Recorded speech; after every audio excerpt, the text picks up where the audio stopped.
चैतन्य महाप्रभु को देखिए, भक्ति के जो प्रतीक हैं, उसमें पूरा का पूरा आपको भक्ति योग मिल जाएगा।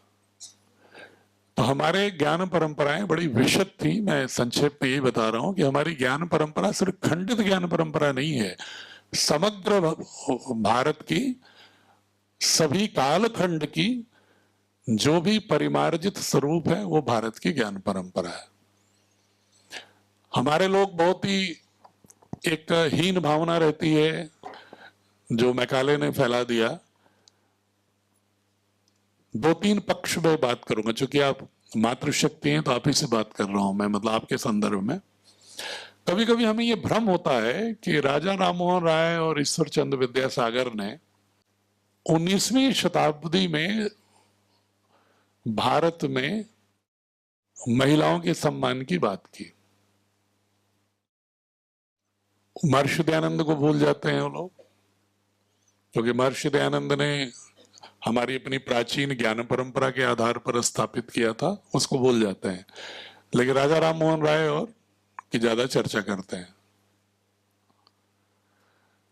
जबकि पाश्चात्य दर्शन जो ये कहता है कि हम स्त्रियों के स्वतंत्रता के लिए प्रतिबद्ध हैं। आप लोग जो इतिहास पढ़े होंगे, फ्रेंच रेवोल्यूशन का नाम सुना है?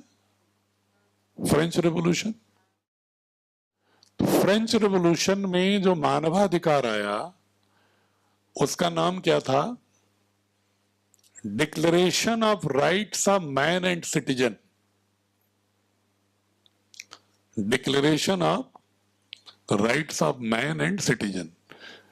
बल्कि एक ओलिम्पे द गौजे नाम की एक महिला थी उसी फ्रांस में, उसने कहा कि why not declaration of rights of women, महिलाओं के अधिकार की बात क्यों नहीं करते हो? तो उसको उन्होंने मृत्युदंड दे दिया, हत्या हो गई उसकी। 1789-90 में, 92 में उसकी हत्या कर दी गई कि तुम महिलाओं की बात कैसे कर सकती हो अधिकार की, पुरुष के बराबर नहीं हो तुम। ये उसकी बात कर रहे हैं जो इक्वलिटी, फ्रेटर्निटी और लिबर्टी की बड़ी भाषण देते हैं लोग, कि उसी फ्रेंच रेवोल्यूशन से और यूरोप के दर्शन से आया सब कुछ, ये स्त्री समानता। कितना भ्रामक है। हमारे यहाँ भी फैलाया जाता है ना कि भाई महिलाओं को तो भारत की संस्कृति में, ज्ञान में स्थान नहीं था। विकृतियां आई हैं बाद में, लेकिन मूल रूप से जो भारत की दार्शनिक आत्मा है उसमें तो मातृदेवो भव, पितृदेवो भव, पिता से पहले माता की वंदना की गई है। और पूरा का पूरा जो पाश्चात्य दर्शन ये अपना बहुत गरिमा देता है अपने दर्शन को कि हम बहुत ही एडवांस्ड हैं, आधुनिक हैं। वो किसके दर्शन पर आधारित हैं? अरस्तु के, ईसा के 300 साल पहले।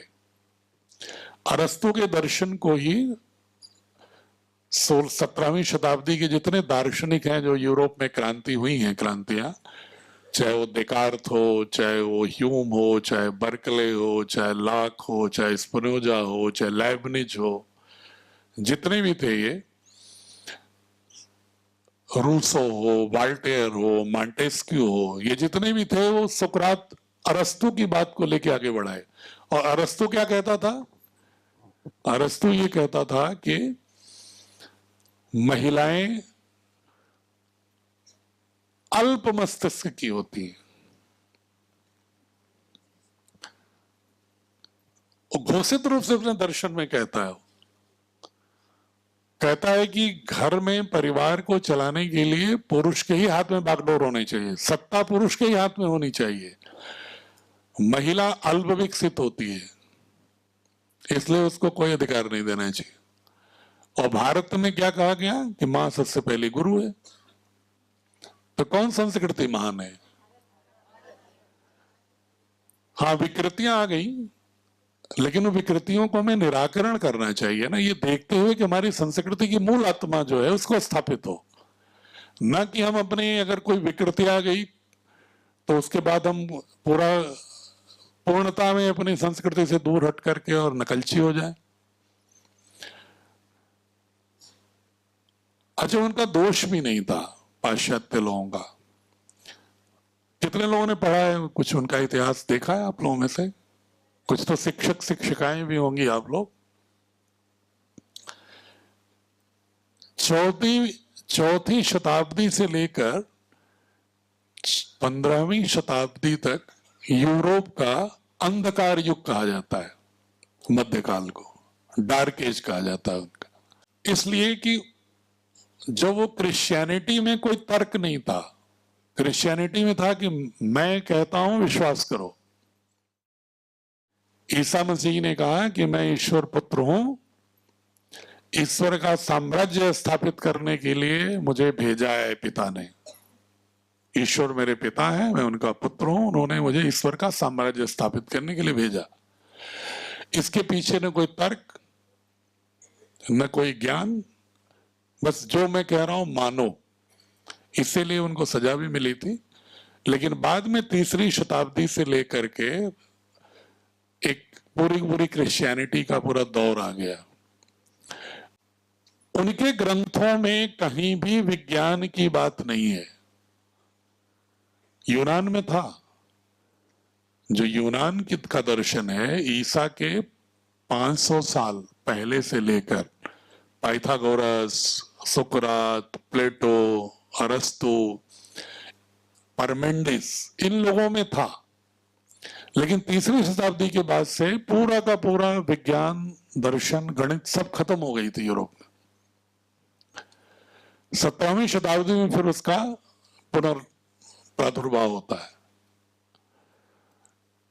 तो उनके दिमाग में यह था कि कोई भी धर्म में कंजर्वेटिज्म ही होगा, संकीर्णता होगी, उसमें कहीं तर्क और ज्ञान नहीं होगा, विज्ञान नहीं होगा, गणित नहीं होगी। भारत के ग्रंथों को उन्होंने या तो देखा नहीं, या देखा तो चूंकि यहां राज करना था तो हमको हीन भावना हमारे मन में लाना उन्होंने एक रणनीति के तहत किया। आप लोगों ने अगर देखोगे तो किताबों में, भारत के पुस्तकों में अगर आप देखेंगे तो जैसे गणित की बात होती है तो गणित का किसको कहते हैं? फादर ऑफ मैथमेटिक्स कौन है? आर्यभट्ट है। किताबों में यही लिखा हुआ है। जो आप पढ़ी हो कि अपना हाई स्कूल इंटर कर रही थी, तो यही लिखा था उसमें, पाइथागोरस। हाँ, वही तो कह रहा हूं, पाइथागोरस थे फादर ऑफ मैथमेटिक्स।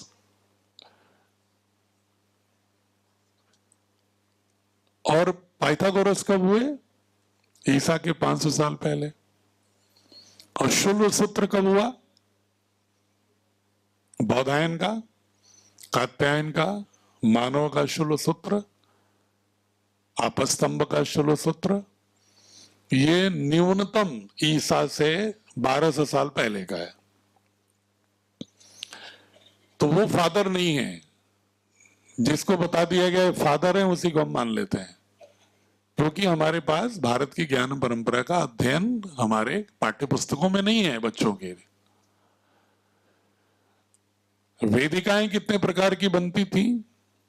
जो आप यज्ञ करते हो तो आप कितने प्रकार की वेदिकाएं जानते हो? आकार, ज्यामिति आकार कितने तरह के आप देखते हो यज्ञ को? बताइए। ज्यामिति आकार कितने प्रकार के यज्ञ के होते हैं? 4। अच्छा, अब मैं आपको बताऊं कितने तरह के ज्यामिति आकार है हमारी वेदिकाओं के? 70।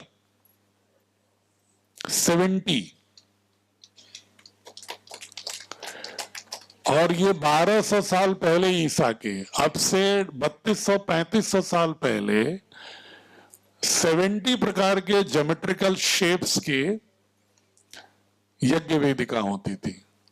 और इसी बौधायन और आपस्तंभ के शूल सूत्रों के आधार पर बनाई जाती थी।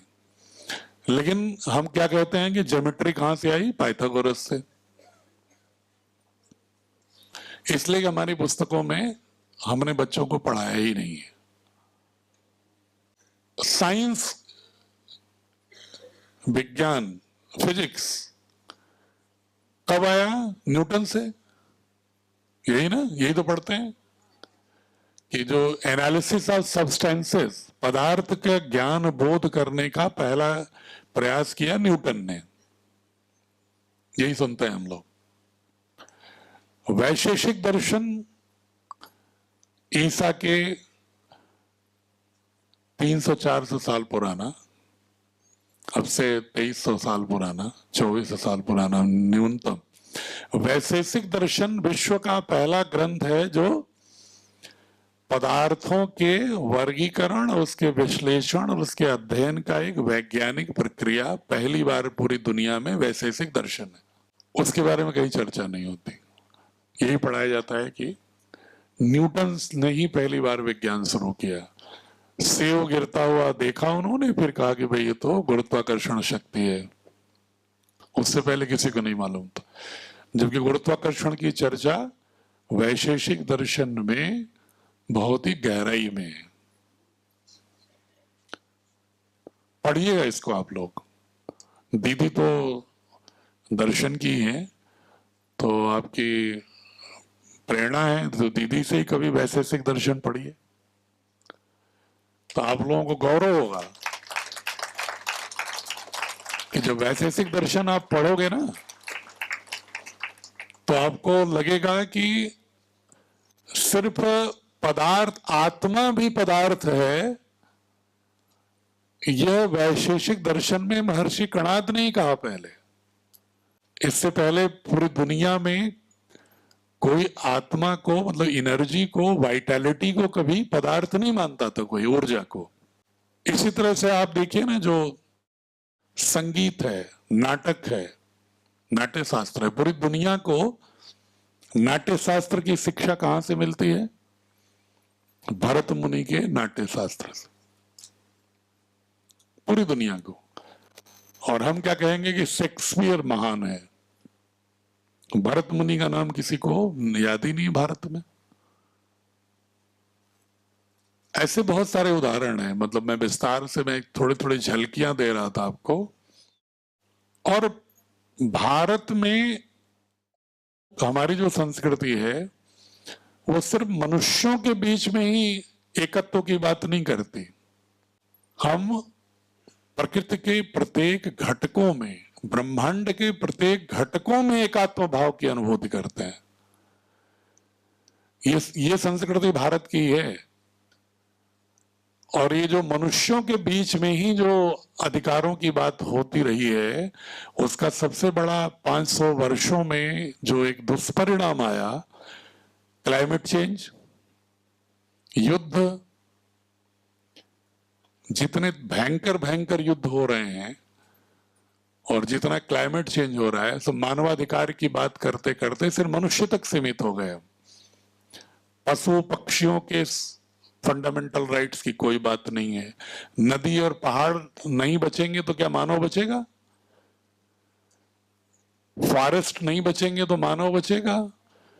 लेकिन उन्होंने क्या कहा, एक फ्रांसिस बेकन नाम का फिलोसोफर था यूरोप का, वो कहता था कि ये जो प्रकृति है वो तुम्हारी दासी है, उसका जितना भोग कर सकते हो करो। और उसी के कारण से पूरे विश्व में एक जलवायु परिवर्तन की एक पूरी की पूरी और कार्बन एमिशन का इतना बड़ा दौर चल रहा है कि मनुष्य ही समाप्त हो जाएगा कुछ वर्षों में, जैसी स्थिति चल रही है। तो निदान क्या है? भारत की संस्कृति तेन तक तेन भुंजयिता, कृतज्ञता भाव से जितना जीवन में आवश्यक हो न्यूनतम उतना ही ग्रहण करो प्रकृति से। हमारा तो दर्शन ये है कि ईसावास्य वेदम सर्वम यत्किंच जगत्याम जगत, हमारा दर्शन तो ये है। और उनका दर्शन है कि प्रकृति तुम्हारी दासी है, पृथ्वी तुम्हारी दासी है। ऐसे बहुत सारे आपको उदाहरण मिलेंगे। दूसरा, हम लोग तो हमेशा सामान्य जीवन में भी पूरे के पूरे ग्रह नक्षत्रों के साथ जीते हैं। अगर हम पितरों को स्मरण भी करते हैं तो एक विशेष कालखंड हमारा एस्ट्रोनॉमी से तय होता है, खगोल विज्ञान से तय होता है। शादी ब्याह भी जो होते हैं, मुहूर्त जो निकलता है वो भी ग्रहों नक्षत्रों के आधार पर निकलता है। मतलब हमारे जो रिश्ते हैं वो ब्रह्मांड के सभी घटकों से बहुत ही खूबसूरती से जुड़े हुए हैं। हम अपने जीवन में पूरे ब्रह्मांड को साथ लेकर के चलते हैं, सिर्फ मनुष्य तक ही नहीं। तो ये हमारी जो भारतीय संस्कृति की, मैं इसलिए थोड़ी झलक बता रहा हूं कि पुस्तकों में हम यह जो भारत की संस्कृति की महनीयता है उसको हम ला रहे हैं। और आपको ये दिखेगा जब पुस्तकें पढ़ेंगे कैसे हम उन पुस्तकों के माध्यम से भारत की जो एक संस्कृति है वह विश्व के लिए समाधान कैसे होगी, वैश्विक समस्या के लिए उसका सामर्थ्य है उस। इसलिए नहीं कि हम कोई पिछड़ेपन की बात नहीं है। एक शक लोगों को होता है कि कहीं भारतीय शिक्षा बोर्ड मात्र भारतीय दर्शन ही तो नहीं पढ़ाता रहेगा, जो 21वीं सदी का विज्ञान है वो रहेगा कि नहीं रहेगा, हमारा बच्चा जेई नीट में हो पाएगा कि नहीं हो पाएगा। एक ऐसा भाव आएगा लोगों के मन में जब आप बात करोगे विद्यालयों में। उनके लिए मैं आपको सिर्फ एक पंक्ति में जवाब मिल जाएगा कि हमारी जो विज्ञान की किताबें हैं उसको बनाने की जो समिति है उसके अध्यक्ष हैं प्रोफेसर एस.सी. वर्मा, जो पद्मश्री हैं। कॉन्सेप्ट ऑफ फिजिक्स जिन्होंने लिखा है, और शायद ही कोई आईआईटी में, अगर आपके घर परिवार में कोई होगा आईआईटी में तो उससे पूछेगा तो बिना वर्मा जी की किताब पढ़े हुए वो आईआईटी में एंट्रेंस नहीं पास किया होगा। तो वो हमारी किताब बना रहे हैं, वो कभी किसी बोर्ड से जुड़े नहीं, स्वामी जी की वजह से वो जुड़े। उसी तरह से मैथमेटिक्स की किताबें हमारी, जो हुकुम सिंह हैं प्रोफेसर और प्रोफेसर सुब्रमण्यम, वो लोग जो विदेशों तक में मैथमेटिक्स पढ़ाने जाते हैं, हमारी मैथमेटिक्स की किताबों के कमेटी के अध्यक्ष वो लोग हैं। कहने का अर्थ ये है कि हम भारतीय संस्कृति पढ़ा रहे हैं, लेकिन विज्ञान के साथ, गणित के साथ कोई समझौता नहीं है, बल्कि अन्य बोर्ड से आपको बेहतर किताबें मिलेंगी विज्ञान और गणित में भी। क्योंकि मुझे मालूम है कि अगर विज्ञान और गणित नहीं पढ़ेगा बच्चा तो आज की तारीख में वह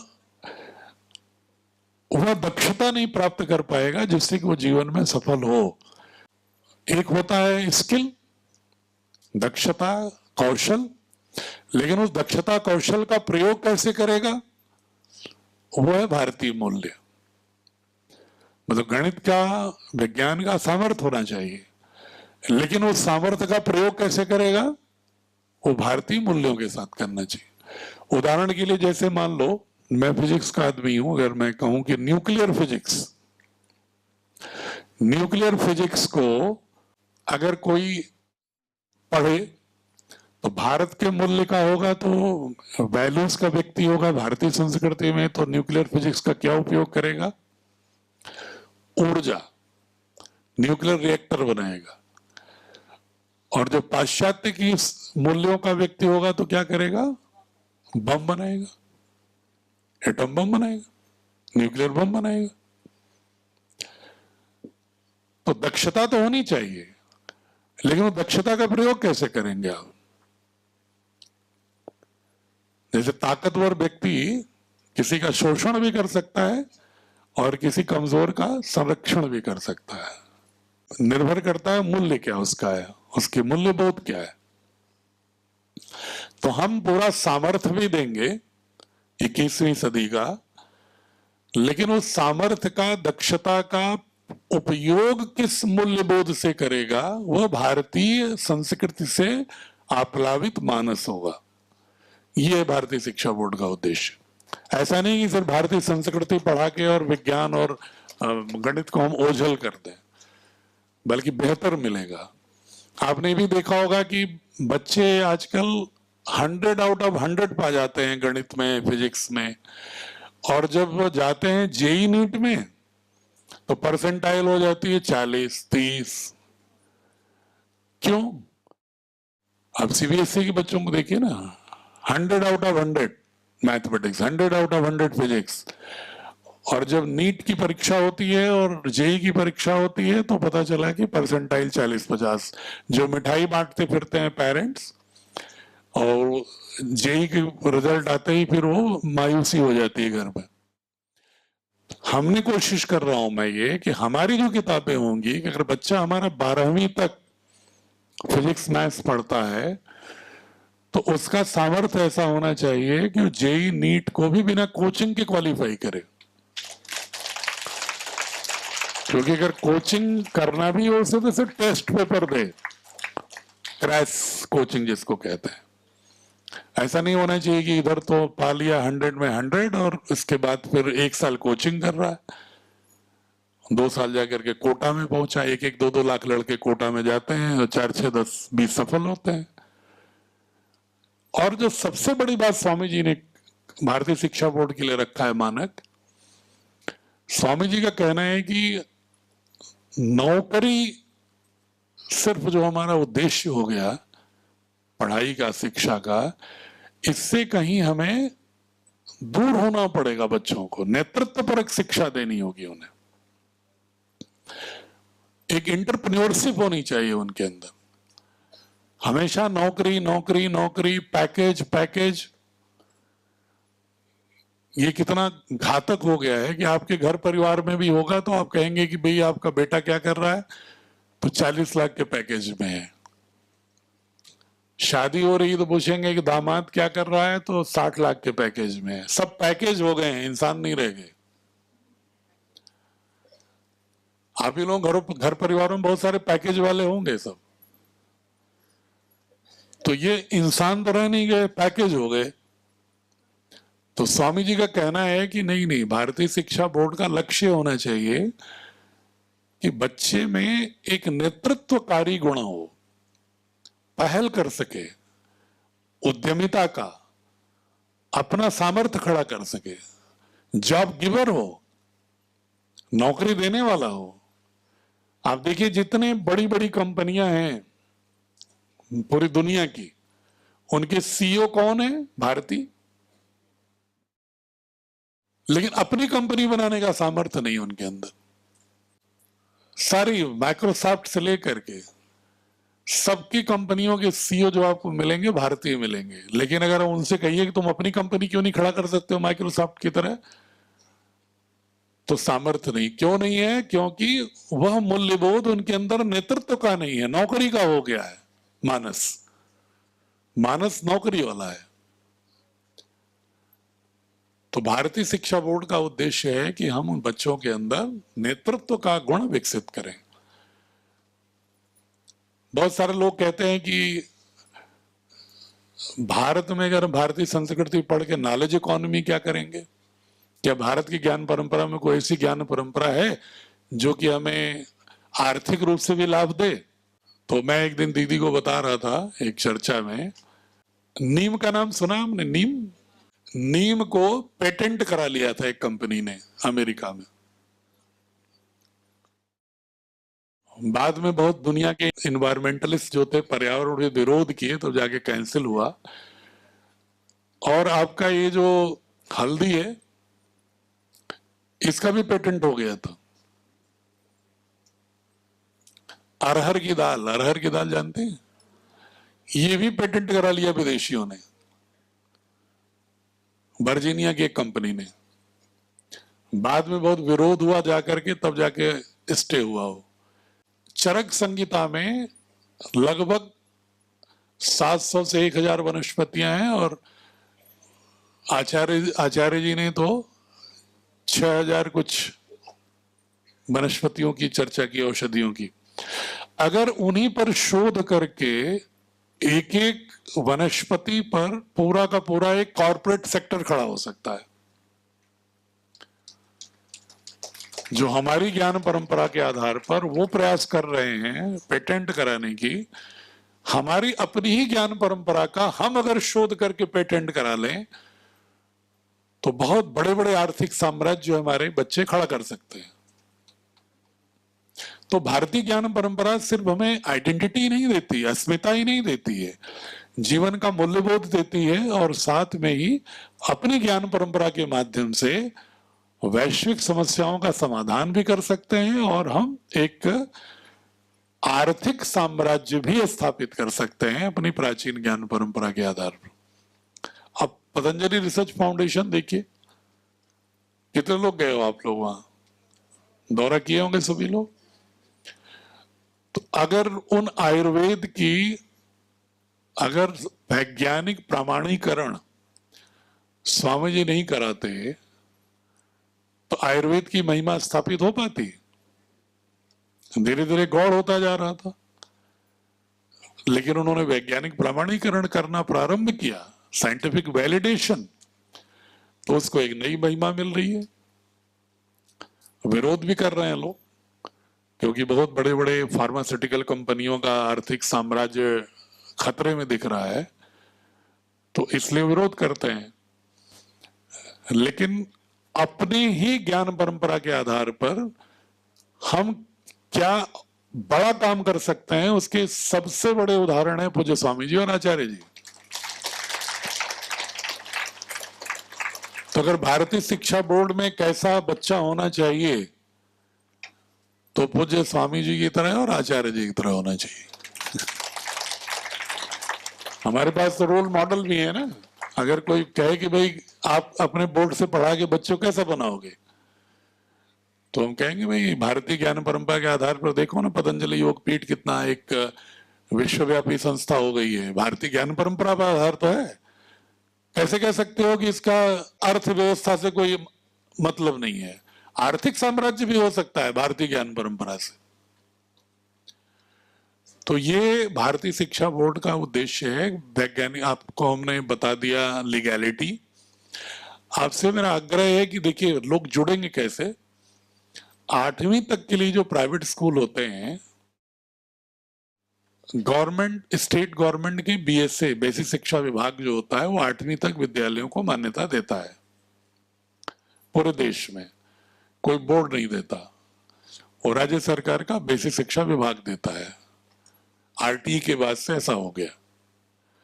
तो अगर उसको हम 8वीं तक जो प्राइवेट स्कूल हैं, जो गवर्नमेंट स्कूल नहीं है, प्राइवेट हैं जो, अगर उनमें भी अगर हमारी किताबें आप पहुंचवा दें, 8वीं तक है किताबें आपको मिल जाएंगी दिसंबर जनवरी से, तो धीरे धीरे गार्जियन जो है ना, अपने आप जितनी भी उसके मन में आशंकाएं हैं वो निर्मूल हो जाएंगी।